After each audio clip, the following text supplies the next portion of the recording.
nagkakapa. Hi guys, ito yung sunflower seeds from Hong Kong. Tikman natin guys. Ayan, mula pang supply guys. Very beautiful. Kaya siya nilalanggam. Yung balat niya, may may lasa. Sarap guys. Ayan o. Sarap be? Babalik ko man yan at yan tanggalin. Ay dahil na, lag ko naman sa garapon. Ito yan guys oh. Kung punta kayo sa Hong Kong, ito guys, yung brand. Masarap.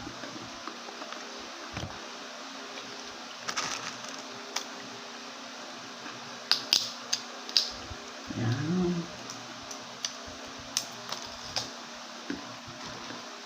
Thank you for watching.